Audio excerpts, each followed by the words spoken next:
ማለት እድሜ ያረዝማል ያሉ ነው የሚጠቀሙበት። ድሮ አባቶች ያውቁታል። አዎ ረጅም እድሜ የመኖር ሐሳብ ያላቸው ሰዎች ጥናት ያድርጉበት እያሉ ነው። ወጣቱ እንግዲህ ይመራመርበት። ስካር ያጠፋል ማለት ነው። ስካር በቃ እንዳትሰክር ያደርጋል። ንብ ቆፎ ንብ እንዲይዝልህ ቆፎ ባዶ ቆፎ ስትሰቅል ዛፍ ላይ የምታጥነው እጽዋት አለ፣ ይጨረዋል ከሩቅ።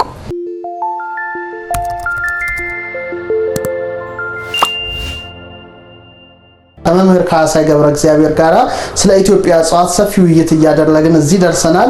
ብዙዎቻችሁ በውይይታችን እጅግ እንደተደሰታችሁ አስተያየታችሁን እየሰጣችሁን ትገኛላችሁ።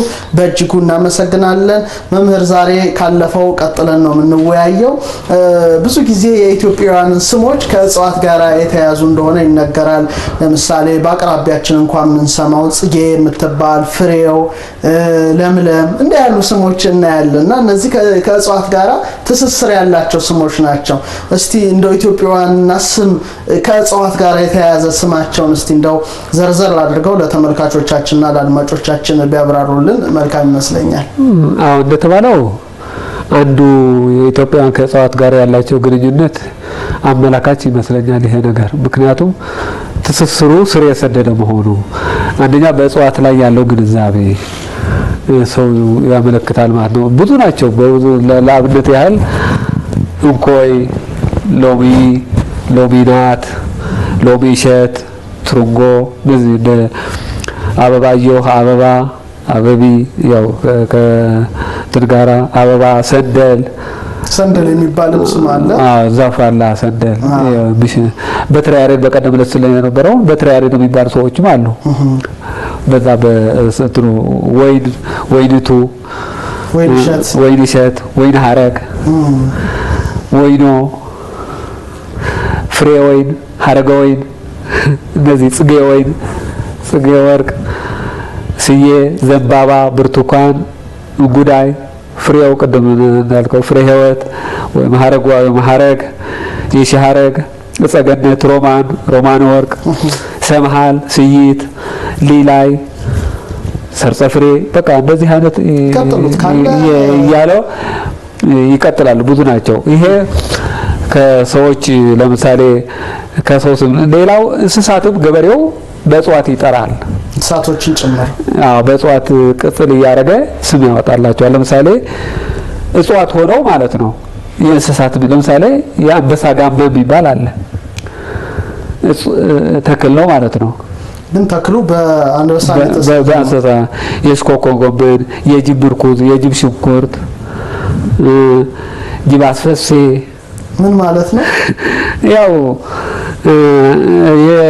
የእጽዋት ስም ነው እንግዲህ። ጅብ አይወደውም እንትኑ ይባላልና ያህያ እንኮይ የሚሉትም አለ። እንኮይ እንግዲህ የሚበላ አለ አይደለም? የማይበላ ደግሞ ለምሳሌ ይሄ ጉዳይ የጅብ ጉዳይ የሚባል አለ። እዚህ የሚበላው ደግሞ አለ። የጅብ ጥላም የሚባል አለ። እንደዛ ማለት ነው። የጅብ አተር ለምሳሌ አለ። አተር ፍሬው አተር ነው ግን የጅብ አተር ማለት ነው። የጅብ ምላስ የሚባል አለ። የጅብ ልብ የሚባል አለ። በጅብ የተሰየሙ ማለት ነው። የአህያ ጆሮ፣ የአህያ ሾህ ወይም ኮሸሽላ የምንለው ማለት ነው። የውሻ ናጫ፣ የውሻ በለስ፣ የውሻ በርበሬ፣ የውሻ ድንች እንደዚህ አይነት ወፍጠጪ፣ የድመት ፀጉር፣ የድመት አይን፣ የበቅሎ ቃጭል፣ የእባብ አለንጋ፣ የፍየል አንጀት፣ የፍየል ቅጠል፣ የፍየል ፈጅ፣ የፍየል ቃሪያ፣ የጥጃ ስጋ፣ ጥጋ ጨንገር፣ የበሬ ሻኛ፣ የበሬ ምላስ፣ የላም ጨው፣ የላም ወተት፣ ጎሽ መቃ፣ የፈረስ ዘንግ፣ የአይጥ ሽብራ፣ የአይጥ ጆሮ፣ የአይጥ ሀረግ፣ የጆሮ ኩስ፣ የቁራ ምሳ፣ አዞ ሀረግ፣ የዝሆን ሀረግ፣ የዝንጀሮ አለንጋ፣ የዝንጀሮ መጫት፣ የቁራ ወስፌ፣ የነብር ጥፍር፣ የነብር ዝንጀሮ በቃ እንደዚህ አይነት ከእንስሳት ጋራ ከቅርጹም ጋራ አያይዞ ነው የሚያወጣላቸው። ለምሳሌ የበቅሎ ቃጭል የሚባለው ቃጭል ድሮ በቅሎ ላይ ይታሰራል አይደለም? ያን ቅርጽ ነው ያለው እንትኑ መልኩ ማለት ነው። እና ይሄ እባብ አለንጋ የሚሉትም ልክ የእባብ ቅርጽ አይነት አለው። እና ይሄ በዛ አይነት አያይዘው ያወጡታል ስሙን ማለት ነው። ስለዚህ ከእንስሳት ስሞች ጋራ ከእንስሳት ጠባያት ወይም አካላቸው ጋር ተያይዞ የተሰየሙ እጽዋት አሉ ማለት ነው። አንዳንድ በሌላ ስምም ልታውቃቸው ትችላለህ። አሁን ለመድኃኒት ስትፈልግ የአንበሳ ጋማ ብትል ሌላ ስምም ሊኖረው ይችላል። 3-4 ስም ሊኖረው ይችላል። ስለዚህ እንደ ድብቅ ስማቸውም ይጠቀሙባታል ይመስለኛል ባለመድኃኒቶቹ። በተራ በሌላ ስም ዋንዛ ሆኖ ሌላ ስም ሊኖረው ይችላል። በነገራችን ላይ ኢትዮጵያ የምትባልም አለች። ምንድናት እሷ ደግሞ በሀገራችን የተሰየመች ሀገር በቀል ናት ወይስ ሀገር በቀል ናት? እንግዲህ አላረጋገጥ ግን ኢትዮጵያ ይለዋታል እና ምክንያት አላት ሲሆን ምናልባት እንግዲህ እዚህ ብቻ ልትገኝ ትችላለች። እኔ አላረጋገጥኩም እንጂ ኢትዮጵያ ካልዋት ኢትዮጵያ ብቻ የምትገኝ ልትሆን ትችላለች የሚል ግምት አለ። ግን እንደዚህ ለብዙ መድኃኒት የምትሆን እንትናትና ኢትዮጵያ ይለዋታል። ስለዚህ የተለያየ ስም ይሰጧቸዋል እንትኖቹ እና ብዙ እንደዛ አይነት ነገሮች አሉ። በጣም የሚገርም ነው። መምህር እየነገሩን ያለው አስደናቂ ስሞች ያሏቸው እጽዋት አሉ። ለምሳሌ የሴት ምላስ፣ የሴት ልብ። ቆይ እየዘረዘሩልን ለምን እንደተባለ ቢያስረዱ ለተመልካቾቻችን ጥሩ ነው። ብዙ ዝርዝር አያስፈልገውም። ግን ከስሙ የተነሳ ይወቁት እያሉ ነው። አይ የተለያየ አመለካከት ያላቸው አሉ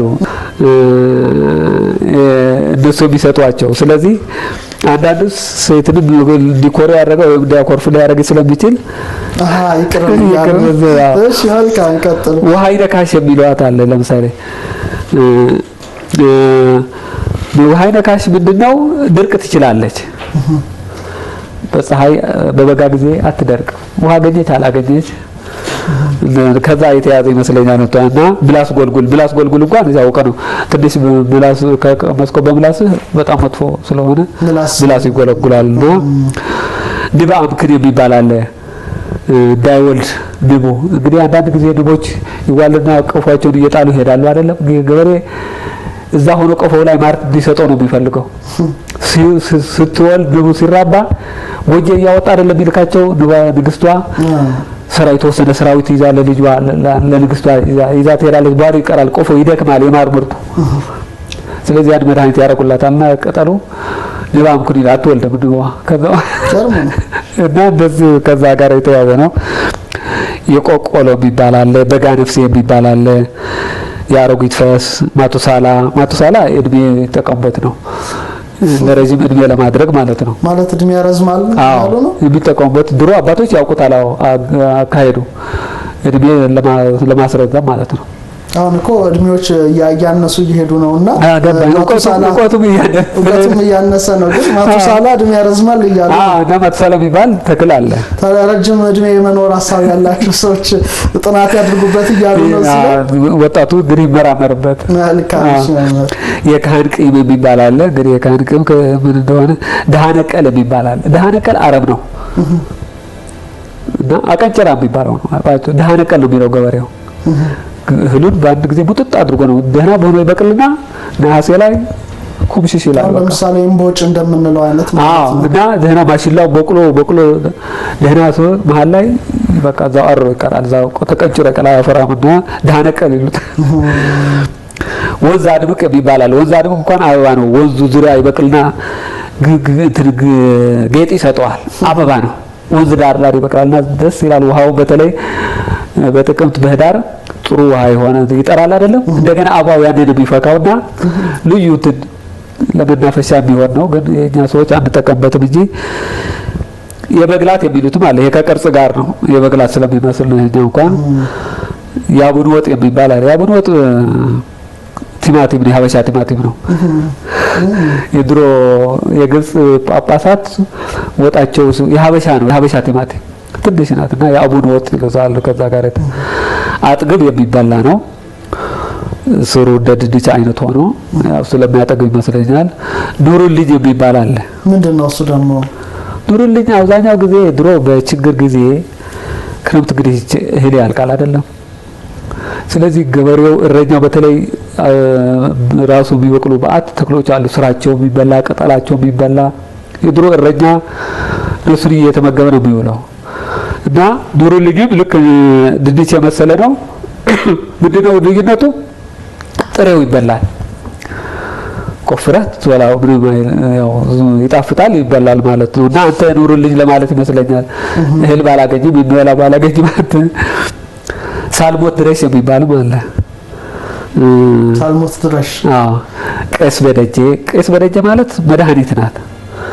እንግዲህ ካህን ጸበሉም ረጭቶ ያድናል። ሌላዎችም ነገር አድርጎ ደግሞ ጸሎት አድርጎ ያቺ ቅጠሏ ልጅ ሲታመም ምናምን አድርገው ስሯ ስለሚሰጡ ቄስ በደጄ ቄስ ባይኖርም ይቻለችልኝ ነው። እንደ ቄስ ወክላ ታድናለች ነው። ቄስ በደጄ ይሏታል። አሁን ከእንትኑ ጋር ነው የሚያያዩ ስሙ ማለት ነው። ከድርጊቱ ጋር ማለት ነው። ባትነኩት የሚል አለ። ባትነኩት ስትነስ ቅጠሉ ከያዝከው ይቀጠቀጣል። እንደሰው እንደዚህ ይፈረፈራል። ራሱ አይተውታል ነው ማለት ከነካው ልጆች ሆነን እንጫወታለን፣ ነካ እናደርገዋለን። ምንድን ነው የሚያንቀጠቅጠው እንላለን እና ልክ ሸክ ያደርጋል እንደት ነው ባትነኩት ነው የሚሉት። ሌላው ስትነካው ደግሞ ቅጠል የሚሰበስባል ልክ እንደ ሰው ኤሌክትሪክ ወይ ማግኔት እንደዚህ ታደርጋለህ። እሱ ደግሞ አትንኩኝ የሚባለው የሚያቃጥሉ ሁሉ እጽዋት አለ። ስትነካው ቅጠል ወዲያው ነው እንትን ያደርጋል፣ ያጥፋል ራሱ አይወድም። አትንኩኝ ግን መድኃኒት ነው እሱ። የማርያም ዋንጫ የምንለው አለ የሚባል አለ። ቅርጹ ደስ ስለምትልናት ዋንጫ ትመስላለች፣ ግን ሲያዩት በጣም ቆንጆ ናት። እና እንግዲህ እንደዚህ የሚሉት አለ። የሴት አሮጊት ምናምን የሚባልም አለ። ብዙ ናቸው እነዚህ አስደናቂ ስም ያላቸው። እንግዲህ ገበሬው ምን ማለት ተፈልጎ ነው ይሄ ያው በእናንተ ሊቃውንት እንደምትሉት ይቀጅባቸዋል። በእጽዋቱም እንደዚህ አይነት አድርጎ በተለያየ ስም እያወጣ እንደዚህ ቅድም ያልኳቸው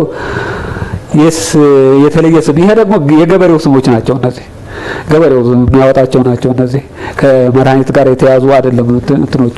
መምህር ሌላ ማነሳለው ጥያቄ ሁልጊዜ እጽዋትን ስናስብ በየቤታችን ለምሳሌ ለልብስ ማጠቢያነት እንደ እንዶድ አይነት እነቴጌ ምንትዋብ እንዴት ይጠቀሙ እንደነበረ ያስረዳል። ለጥርስ መፋቂያነት እንጠቀምባቸዋለና ከንጽህና አንፃር የሚያቀርቧቸው ነገሮች አሉ። እንግዲህ ድሮ ሳሙና የለም ሌላም የለም፣ ግን ከዛ የተሻሉ የንጽህና መጠበቂያ ዘዴዎች አሉ። ከአትክልት ከእጽዋት የምንጠቀምባቸው ለምሳሌ በቀደም እንዳነሳው የጥርስ ብናወጣ ለጥርስ ተብለው የሚሆኑ ስራቸው ወይም ቅርንጫፋቸው የምንጠቀማ ግን የኢትዮጵያ ለጥርስ መፋቂያነት የሚጠቀሙት መፋቂያነቱ ብቻ አይደለም፣ ብዙ አይነት ጥቅም አለው። ማለት ሁለት አይነት ጥቅም አለው። ለምሳሌ ይሄ ሽንስና የምንለው ይሄ መሬትን ጥብቅ አድርጎ ነው የሚይዘው እና ሽንስና ስትፍቅበት እግረ መንገድም ጠላ የሚጠጡ ሰዎች እሱን ይፍቅና ስካር ይከረክራል ይላሉ። ጥርሱን ያነጣል። እሱም ጠላ እየተጎነጩ እሱም ጥርሳቸው ላይ ያደርጋሉና ስካር ያጠፋል ማለት ነው። ስካር በቃ እንዳትሰክር ያደርጋል። ሁለት ጥቅም አለው ማለት ነው እንትኑ ማለት ነው። እና ሌላው ቆምጮ እንኳን የሚባል ቆምጮ የጎረምሶች ነው የሚባለው። ምንድነው ወንዝ ዳር ነው የሚወቅለው አብዛኛው ጊዜ። ጥሩ ጠረን ይኖርሃል ካፉ የሚወጣው ሽታ። ስለዚህ አብዛኛው ጊዜ ጎረምሶች ይፈልጉታል። ይሄንን አሳደው ወንዝ ወርደው እሱን ያደርጋሉ። አፋቸው ጥሩ መዓዛ ይኖራል። አብዛኛው ጊዜ የሚያዘወትሩት እነሱ ናቸው። ለምንድን ነው ጎረምሶች? ሌሎቹስ? እሱ ይታወቃል። ጎረምሶች ያውቁታል። እሺ እነሱን ተወያሉ። በጣም ጥሩ። እሺ ሌላው ከጥሩ መዓዛ ጋር ከተመጣ አሽክላ ምንድነው አለ። ይሄ ደግሞ ጠጅ ነው። ያሽክላ መፋቂያ ይላል። ጠጅ እንዴት ነሽ በሉልኝ ያቺን ጠይም ልጅ ይላል። እስቲ ድገሙት ግጥሙ። ያሽክላ መፋቂያ ይላል ጠጅ እንዴት ነሽ በሉልኝ ያቺን ጠይም ልጅ እና ያው እንትኑ ራሱ መዓዛው ምን እንደሚል የጠጅ ቃና አለው ማለት ነው። ልክ ጠጅ የጠጣ ሰው አይነት ሽታን ማርማር የሚል ነው። ዛሬ ለምሳሌ የተለያዩ መፋቂያዎች አሉ። ኮልጌት አለ፣ ፍሬሽ የሚባሉ አሉና በተለይ ይሄንን የሚያጠኑ ሰዎች በሳሙና መልክ አዘጋጅተው በጥርስ መፋቂያነት የራሱ የሆነ ፍሌቨር ሽታ እንዲያደርግ ማድረግ ኢትዮጵያ እንደዚህ ላይ ብዙ መስራት ይችላሉ። ከውጭ ከምን ከነዚህ በጣም የተለያዩ አሉ። ከነዚህ አሁን እንዳልከው የነሱን መዓዛ የያዘ በዘመናዊ መልክ መቀመም ይችላሉ። አሁን ወይራም ይሆናል። ወይራ ግን ከማፋቂያነቱ ሌላ ብዙ ያልታወቀ የጥርስ በሽታ ብዙ ይከላከላል ነው የሚባለው። ግን ወይራ ሴቷ ናት የምትሆነው፣ ሴት ወይራዋ። በነገራችን ላይ ስለ እጽዋት ስለ ሴቴ ልናወራ እንችላለን። እጽዋት ሴቴና ወንድ ያለው ሁሉም 99% መድኃኒት የሴቶች ነው። የወንዶች በጣም የተወሰኑ ናቸው የምታገኘው እጽዋት ማለት ነው። ስለዚህ ሴት ወይራ እና ወንድ ወይራ ለመለየት ከፈለክ እንደዚህ ፍርክስክስ የሚፍረከረክ ከሆነ እንትኑ የሚበታተን ከሆነ ወንዴው ነው። ሁለተኛ ራሱ ወይራው ይታወቃል። ቀጥ ያለች ናት ሴቷ። ጎባጣ አይደለችም። ይሄ ጎባጣ እንደዚህ እንደዚህ አይነት ያለው ወንዴ ነው። ወንዶች ቤታቸው ነው እንዳያኮርፉም፣ ግን ከእጽዋት ከተያዘ ሴቶቹ መድኃኒት የሚሆኑት እነሱ ናቸው። መልካቸውም የእጽዋት ታውቃቸዋለህ። ግራር ብትሆን የሴቷ ታወቀች ናት፣ ቀጥ ያለች ለምለም ናት። ኮሶ ዛፍ አሁን መድኃኒት የምትሆነው ሴቷ ናት። ወንዴ ኮሶ አለ አይሆንም። ለሬት አለ ሴቷ ናት የምትሆነው እና ስለዚህ አሁን ተመልካቾቻችን ቀጥ ያለ እጽዋት ካዩ ሴቴ ነው፣ ከተጣመመ ወንዴ ነው ማለት ነው። እሾህ ያለው እንኳን ራሱ እሾህ ያለው እጽዋት ሴቷ ስትሆን እሾህ የለውም ወይም በጣም ትንሽ ነው። የወንዴ የሴቷ ለስላሳ ነው። ልክ በሰው የሴት ገላ ለስላሳ ነው አይደለም? ከወንድ ጋር ሲነጻጸር በቃ እንደሱ ማለት ነው። ይገርማል። ሌላ አምጃ ማለት ችፍርግ አሁን የታወቀ ነው፣ በየቦታው አለ። ስለዚህ በወይራ ራሱ በሴቴው መፋቅ ነው ጥሩ ማለት ነው። አዎ እሱ የጥርስ በሽታን ይከላከላል። ማንጻት ብቻ አይደለም እንዳይዝህም ማለት ነው። ስለዚህ እሱም ይሆናል። ችፍርግ አሁን የበለዘ ጥርስ ለጥርስ ሐኪም ስንት ትከፍላለህ አይደለ? ለማጥፋት በጣም ብዙ በችፍርግ ሳምንት ከተጠቀም ይጠፋል።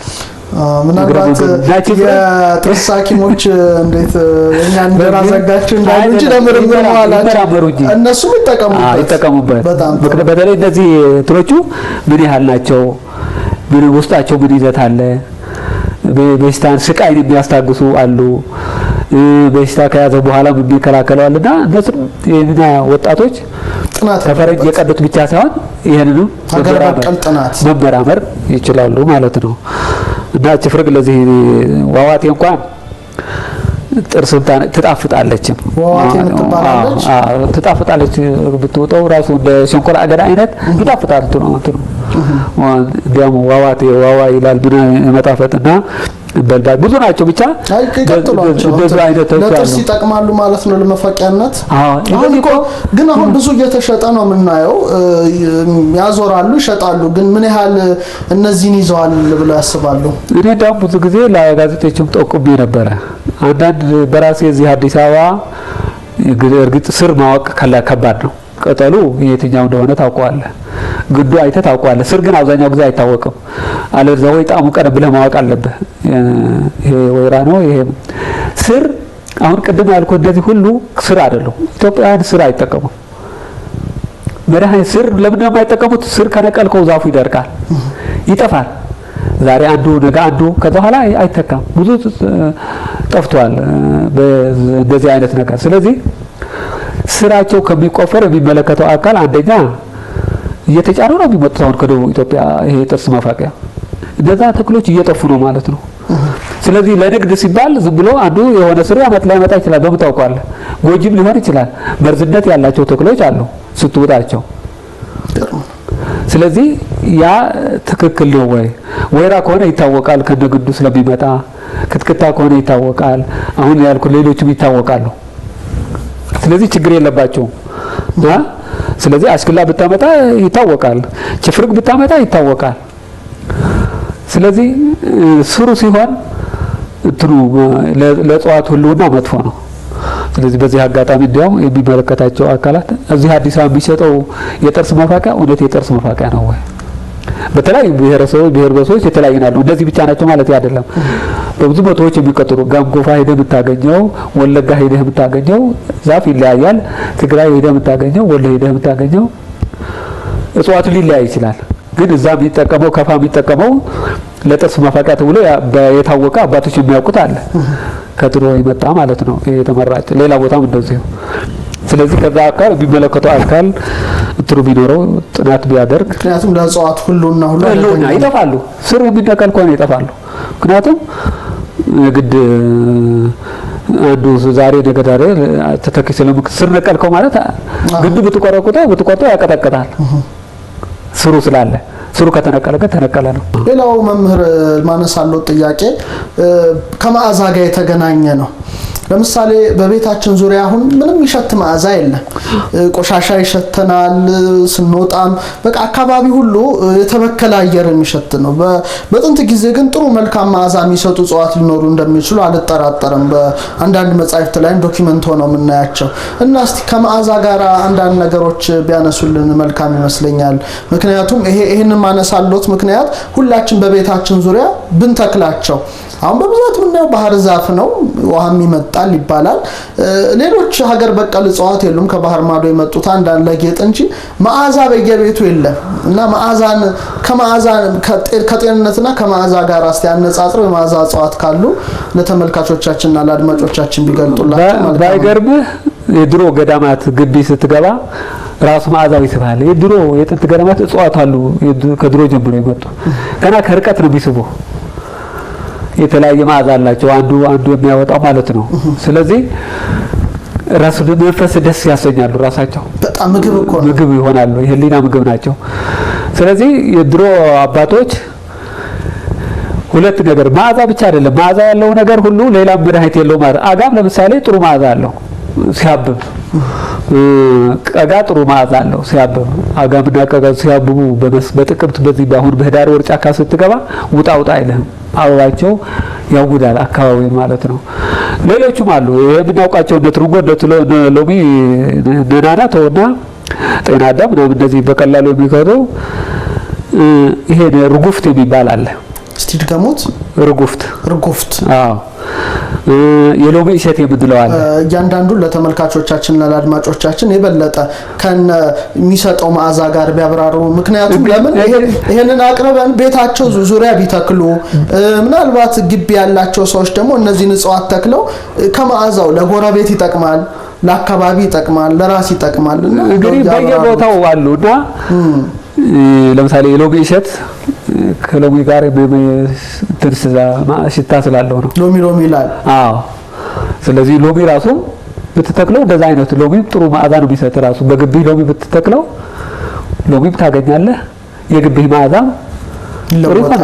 አዎ ሎሚ ራሱ ማለት ነው። ትርንጎም እንደዚህ ነው።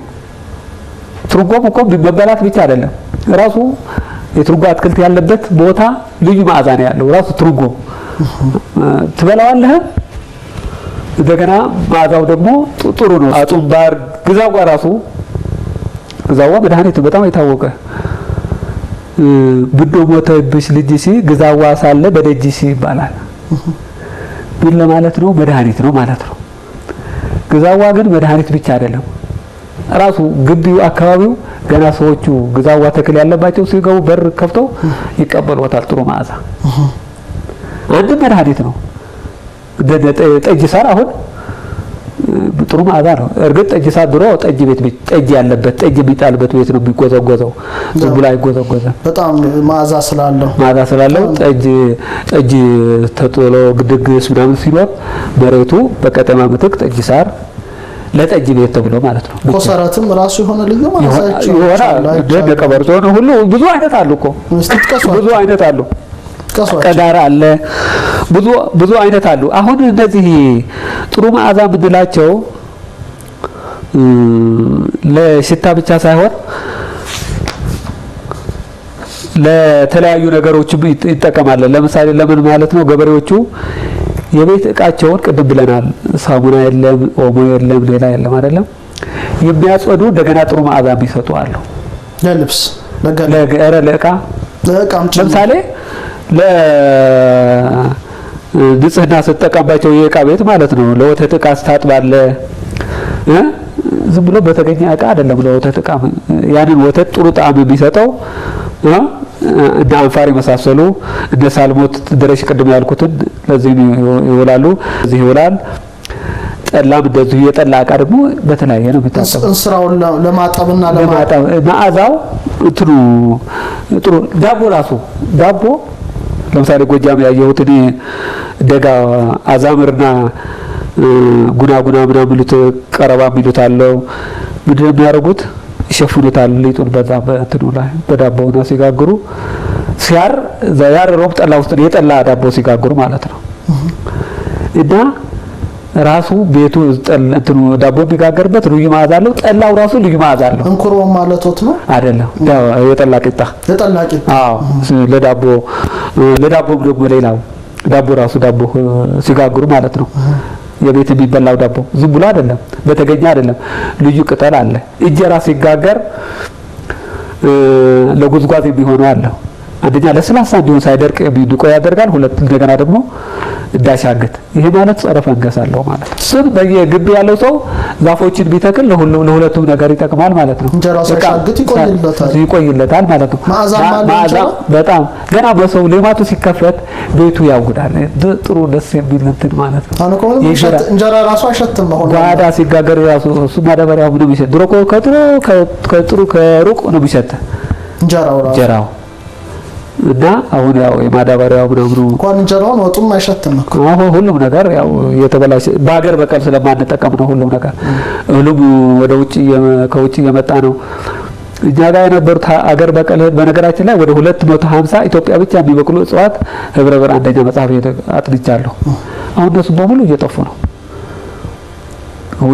ከውጪ የመጣ ስንዴውም ጤፍ እንኳን ሌላ ቦታ የለም። በተለይ ስንዴ፣ ገብስ አሁን የለም ማለት ይቻላል በሀገራችን። አሁን ስንዴው ደግሞ የድሮ ስንዴዎች የሉም። 30-40 አይነት ስንዴ ነበር ኢትዮጵያ። ለዳቦ ለብቻው ነው፣ ለእንጀራ ለብቻው ነው፣ ለጠላ ከሆነ ለብቻው ነው። ይሄን ሁሉ የለም። ስለዚህ ለእንትኑ ለእቃ ለጠላ እቃም ለወተት እቃም ማር ለሚቀመጥበት እቃም እንደዚህ የተለያዩ እጽዋት አሉና ማሩ እንዲሆን ነው መዓዛ እንዲኖር። አዎ ከማር ጋር የተያዘ ግን አብዛኛው ማር እንኳን ችግር የለበትም፣ ግን ያደርጋሉ ያጥኑታል። በዛ ራሱ የንብ ቀፎ ንብ እንዲይዝልህ ቀፎ ባዶ ቀፎ ስትሰቅል ዛፍ ላይ የምታጥነው እጽዋት አለ። ይጠራዋል ከሩቅ መዓዛውን ንቦች ይወዱታል፣ ይገባል ወደዛ ቀፎ። እግረም የሚጠራለ የሚያባርርም አለና እንደዛ አድርጎ ለጠላ ዕቃ ቀዳኑ ከነግራዋ ነራስ ክምር ናንፋር ዳልማት አዞ ሀረግ አምጃ ብሳና ምቸት የሚባል እንትን አለ። ምቸት ዛፍ ማለት ነው። አጋም እናቶች ነሬት ደግሞ አባሎ ደግሞ ለማጠኛ የሚሆኑ ናቸው። ከመዓዛ ጋር የተያዙ ናቸው እስከተጠቀሷቸው። አዎ ጥሩ መዓዛ እንዲኖራቸው ለማድረግ ማለት ነው። እና ብታረግ ቅድም እንዳልኩት እና ዛምራ ሁሉም በነገራችን ላይ እነዚህ እጽዋት ገበሬው በግጥሙ ሁሉ ይጠቀምባቸዋል። ከሀዘን ጋራም ከደስታ ጋራም ጠዶ ለምሳሌ አሁን ጠፍቷል። በተወሰኑ ቦታዎች ድሮ በኢትዮጵያ ውስጥ በነገራችን ላይ የአዲግራት ጠጅ ነበር አንደኛ። በ64 አስመራ ኤክስፖ ተደርጎ ነበረ። 64 ይመስለኛል ወይ 63 ሀገር አቀፍ እኛ ተማሪዎች ሆነን እና ከመላ ኢትዮጵያ ጠጁም ጠላውም እንጀራውም የእህል አይነቶች ባይገር በሙሉ መጥተው ነበር። አስመራ ኤክስፖ ጎንደር ነው አንደኛ ወጣ በማሽላ ትዝ ይለኛል። የተለያዩ ማሽላ አይነት ይዘው መጥተው ማለት ነው። በጠላ አድዋ በጠጅ አዲግራት እንደዚሁ ሁሉም የተለያዩ የነበሩበት ነበረ። በቡናም እንደዚሁ እና ምን ለማድረግ ፈልጌ ነው አዲግራት ለምንድን ነው አንደኛ የሚወጣው ቢል አንድ ትልቅ ሰው ጠየቅኩኝ። ሌላ ምስጢር የለውም ጠዶ ነው አሉት። ጠዶ የሚባል አለ ተክል ሱሩ ነው። አሁን ሱሩ ስለሚነቀል ቅድም እንዳልኩት ሱሩ ነው የሚሆነው። በገሾ ምትክ ጠዶ ይሆናል ማለት ነው። ስለዚህ ልዩ መዓዛ ነው የሚሰጠው ለጠጁ። አሁን ጋራ ላይ የበቀለች ደዶ ለጠዶ አለቀለች ልቤ ተነዶ ነው ምናምን አይነት የሚባል አለ። ጋራ ላይ ለጠዶ ስሩ አለ መድኃኒት ግዱ አለ ቢዶ። አሁን ተመልከት ግድ ስሯ መድኃኒት መሆኑን ግዱ ደግሞ ቢዶ ማበጠሪያ ማለት ነው። ገበሬው ሲገጥም ማለት ነው። እንግዲህ መድኃኒትም ናት ለማለት ነውና መዓዛ አላት ማለት ነው። አዎ ጥሩ መዓዛ አለው ራሱ። ወረ እዚህ አዲስ አበባ እጽዋት ማዕከል አለች። ቀን ይዘህ ማየት ይችላል። ጠጅ ጠማቂዎች ጠዶና መዓዛም አላት ማለት ነው። ጠጅ ጠማቂዎች ይሄንን ነገር ማሳብ አያውቁትም። ትልቁ ነገር እውቀት የለም። ስለዚህ ብዙ እውቀት እየጠፋ ነው እኮ። ግን በ1963 አሁን የጠቀሱት ኤክስፖ በጣም ይገርማል። በጥንት ጊዜ በአፄ ኃይለሥላሴ ዘመን ስለዚህ ሀገር በቀል እውቀቶችን የማበረታታት ነበር። በሙሉ ትዝ ይለኛል። እኔ ልጅ ሆኜ ነው ልጆች ምን ልጅ ማደለን ነው ሃይስኩል እንደው በዚሁ መልኩ የሚመለከታቸው አካላት በተለይ ባህል ላይ የሚሰራ ትልቁ ተቋም ባህል ሚኒስቴር ሊሆን ይችላል። ይሄን ለማበረታታት ለምሳሌ በዚህ ላይ የሚሰሩ በእንጀራ የጠላ ውድድር፣ የጠጅ ውድድር፣ የማር ውድድር ቢያደርግ ያነቃቃል። ኢንቨስትመንቱን ራሱ ለምሳሌ ጠጁን ራሱ ጠላውን ራሱ በደንብ ባለፈው ሲያነሱ ለ5 አመት የሚቆይ ጠጅ አለ 10 አመት ይሄንን ራሱ ኤክስፖርት ማድረግ ራሱ ይቻላል እንጂ በጣም ጥሩ ገቢ ነው። ምክንያቱም ከማስተዋወቅ አንፃር መልካም ይቀጥሉ እስቲ ያለ ከማዛ ጋር የተያዘ ወዴት ሄደናል መሰለው? ወደ ውበት። ሴቶች በተለይ ከውበት ጋር ሲያዝ ሴቶች ነው። እርግጥ ወንዶቹም አለ። ይሄ እንግዲህ መምህር በተለይ ሴቶች እህቶቻችንና እናቶቻችን ይሄኛውን በደንብ እንዲያዳምጡት ይመከራል። እርሶም በደንብ ማብራራት እንደሚያብራሩላቸው ሙሉ ተስፋ አለኝ። እንግዲህ አሁን በውበት አንፃር ካየን መምህር በጣም ለውበት ጊዜው እየተጨነቀ በጣም በብዙ መቶዎች ነገሮች ሺዎች ደረጃ ድረስ ሰዎች እያወጡ ይገኛሉ። ግን በሀገር በቀል ራሱ ነገሮች መዋብ ከተቻለ ለውበት የሚጠቅሙ እጽዋት አሉ እያሉ ነው አሉ። አሁን እንዲያውም አሁን እኮ ብዙዎች ሰዎች አንዳንድ ጊዜ ጸጉር ሲያቀልሙ ሰዎች ሴቶች ጸጉራቸውን ያቀልማሉ አይደለም? አንድ ቀን በዚህ ዙሪያ ወንዶችም አሉ። ድሮ በኢትዮጵያ ወንዶች ነበር የሚያቀልሙት በጥንት ጸጉራቸው። ጎረምሶች የኮርች ፍሬ ለዚህ ይሆናል ማለት ጸጉር ቀይ ለማድረግ ቀይ ለማድረግ እንዲጎረምሶቹ እንደ ውበት መግለጫ ማለት ነው። በድሮ በጥናት ያገኘሁት ነው ማለት ነው። እና የዛ አይነት ጸጉር ማቅለም በነገራችን ላይ ጸጉር ማቅለም ብቻ ሳይሆን ሽበት ለማጥፋት ድሮ አሁን እሱ ነው በብዛት ሽበት አሁን ድሮ የዚህ አሁን ካንሰር ያመጣል ይላሉ። ይሄ ጸጉር ምሳሌ ሴቶቹ ቢቅስ ቀለም ሲጠቀሙ ያው ሕክምና ይነገራል። የቆዳ ካንሰር ያመጣል ምናምን። የኢትዮጵያ ምንም ነገር የለውም። የዛ ፍሬ ነው ካንሰር የለው ምን የለው። ትፈልግ ሽበትን ማጥፋት ይችላል። 3-4 ፍሬ ናቸው የአትክልት ፍሬ። ግን እንደሱ ከድጓር ጭራሹኖች ሽበትን ነው የሚያጠፋው ወይስ እየተገለገለው ነው እንጂ ሽበት አሁን ከስር ይወጣል። እሱማ ለጊዜው አሁን ይሄ ጥቁር ቀለም የሚጠቀሙበት የለ አሁን እሱ ለጊዜው ከሶስቱ እጽዋት አድርገህ በንጉ ዘይት አድርገህ ለውሰህ ትቀባዋለህ ማለት ነው። ታሸዋለህ፣ ጥቁር ይሆናል ማለት አዲስ አይደለም ለኛ። በተለይ አሁን ጸጉር ቤት ያላቸው ሰዎችም እየተመለከቱ ሊሆን ይችላልና ራሳቸውም ሊቀመሙት ይችላሉ ያሉኝ ነው። እንትኑ ይደረጋል ማለት ነው። እንደዛ አይነትም ነበር።